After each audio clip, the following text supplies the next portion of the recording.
Hatua ya leo ya Samia Suluhu imezua taharuki na hasira miongoni mwa Watanzania, ambapo sasa maandamano mengine makubwa yamejongea.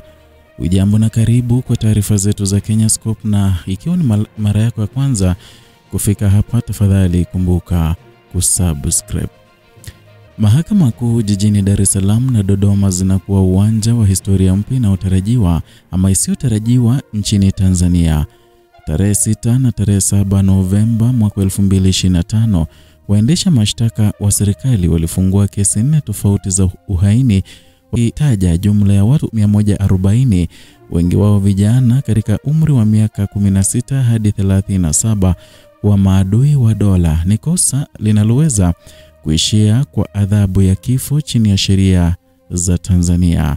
Ni hatua ambayo Samia Suluhu alichukua kuwaweka mateka vijana hao katika hali ya kudhibiti hali ambayo inaendelea kujongea nchini Tanzania. Ni idadi kubwa zaidi ya watuhumiwa wa uhaini kuwahi kushtakiwa kwa wakati mmoja tangu uhuru wa nchi hiyo mwaka 1961.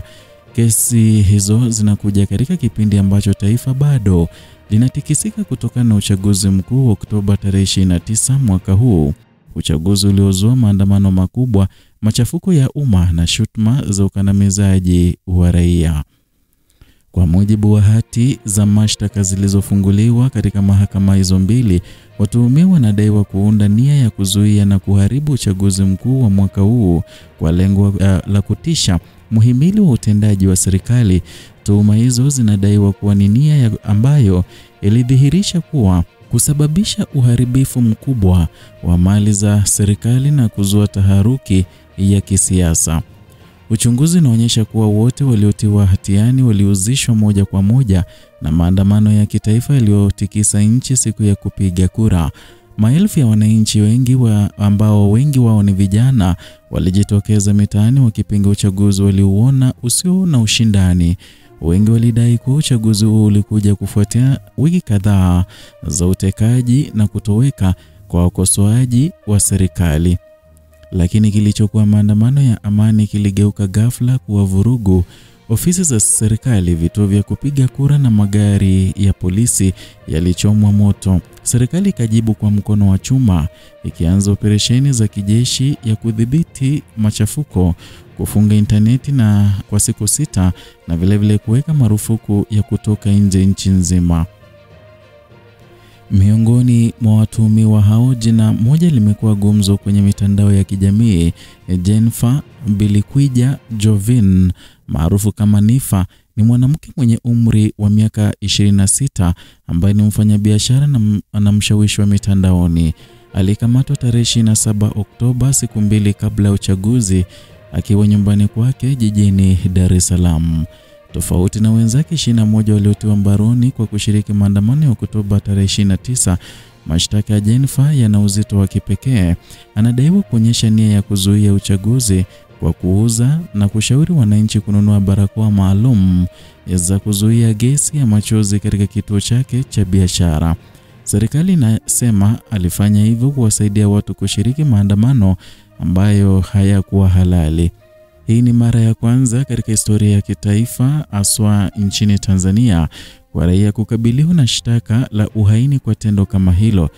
Kesi hizi 4 zimegawanywa katika kati ya Dar es Salaam, Dodoma, Mwanza na Arusha. Mahakama zimejaa familia, mawakili wa kujitolea na wanaharakati wa haki za binadamu wanaofuatilia kwa karibu mwenendo wa mashauri hayo. Kwa mujibu wa taratibu za kisheria, kesi za uhaini hazina dhamana, jambo linalomaanisha kwamba watuhumiwa wote 140 wataendelea kusalia rumande hadi hukumu itakapotolewa. Ndani ya orodha hiyo wamo wanafunzi wa sekondari, madereva wa bodaboda, wafanyabiashara wadogo na wakulima wa vijijini. Kati ya wawili wana umri wa chini ya miaka 18. Wengi wametoka maeneo yaliyoshuhudia mapambano makali kati ya raia na vikosi vya dola siku ya uchaguzi.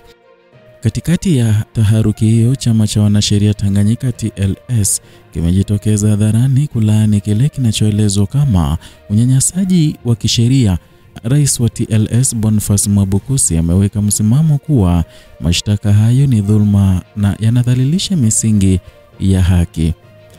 Kupitia tamko lililotolewa rasmi mnamo Novemba tarehe 7, TLS imesema kuwa itaratibu utetezi wa pamoja kuhakikisha kila mshtakiwa anapata haki ya uwakilishi kamili. Pia imependekeza uchunguzi wa kimataifa huru kuhusu kile kinachoelezwa kwa mauaji, ukamataji holela na ukiukaji wa haki za binadamu uliofuata uchaguzi huo. Kwa mara ya kwanza tangu enzi za kesi za uhaini za mwaka 1983, vyama vya mwanasheria nchini vimeungana kulani hatua ya serikali kwa sauti moja. Wakati huo huo, muungano wa mashirika 7 ya kiraia akiwemo Legal and Human Rights Center LHRC and Twaweza umetoa taarifa ya pamoja ukitaja ukiukwaji mkubwa wa haki za binadamu ambao unaendelea.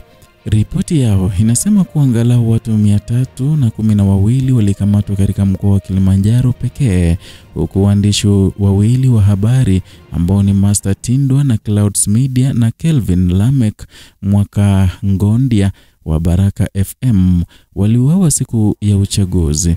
Master Tindwa alikutwa ameuawa nyumbani kwake Temeke na Kelvin aliuawa akiwa kazini mjini Mbeya. Mashirika haya yameeleza mauaji hayo kama ushahidi wa mazingira ya hofu yaliyoambatana na uchaguzi. Kesi hizi za uhaini ni zao la mvutano wa muda mrefu wa kisiasa uliozidi nguvu kuelekea uchaguzi wa mwaka 2025. Chadema, chama kikuu cha upinzani, kiliripoti watu 52 waliopotea ndani ya siku 25 kabla ya uchaguzi. Wengi wao walikuwa viongozi wa kata, wachungaji na vijana wa chama. Mwenyekiti wa chama hicho Tundu Lissu alikamatwa mwezi Aprili mwaka huu na kushtakiwa kwa uhaini wa kampeni yake ya Hakuna Mageuzi, Hakuna Uchaguzi, ambayo inajulikana zaidi kwa lugha ya Kimombo kuwa No Reforms, No Election.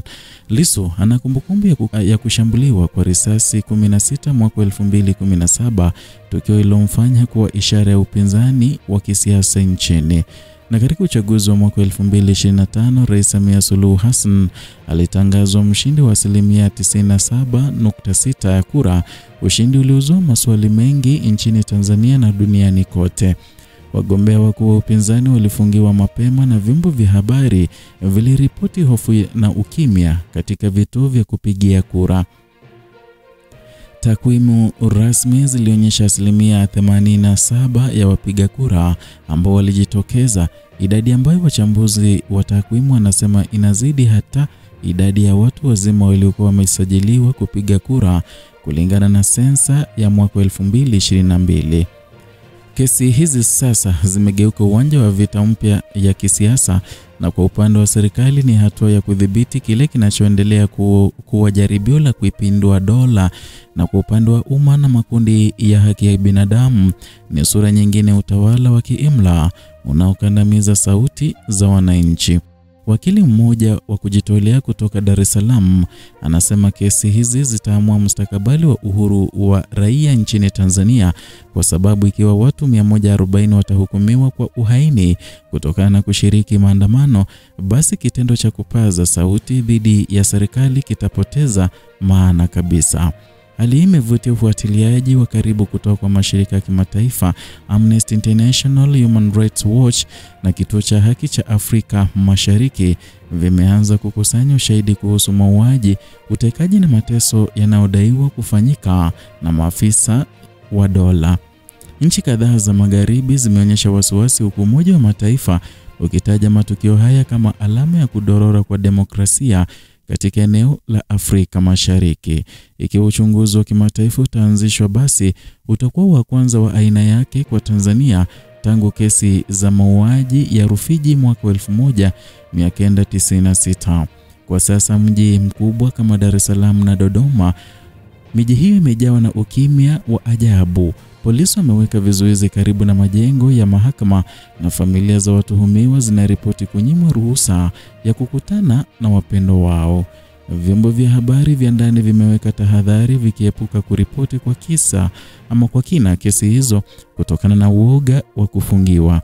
Mitandao ya kijamii hasa X na TikTok imekuwa chanzo pekee cha habari mbadala, ingawa serikali imeanza kufuatilia machapisho makali dhidi yake. Wakati watuhumiwa wakisubiri hatima yao, taifa inabaki kugawanyika.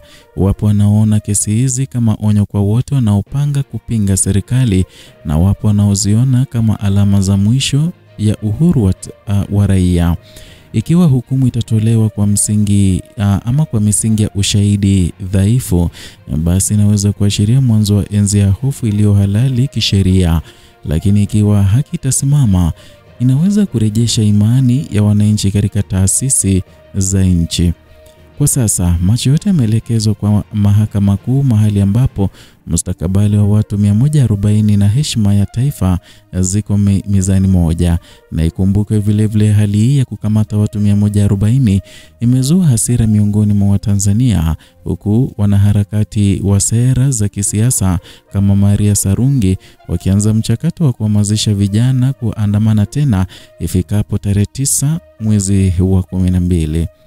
Tanzania inaingia ukurasa mpya wa kihistoria unaochanganya sheria, siasa na utu, na ni simulizi ya taifa linalojitafuta katikati ya kivuli cha hofu, ambapo sauti za vijana 140 zinakuwa jaribio la mwisho la demokrasia ambayo iko kwenye mtihani mkubwa zaidi tangu ilipopata uhuru. Ni taarifa za kweli na uchambuzi wa kina kutoka hapa Kenyascope. Na ikiwa ni mara yako ya kwanza kufika hapa, tafadhali kumbuka kusubscribe, gongea kengele ili uweze kupata na kupokea habari hizi punde tu tunapozi upload.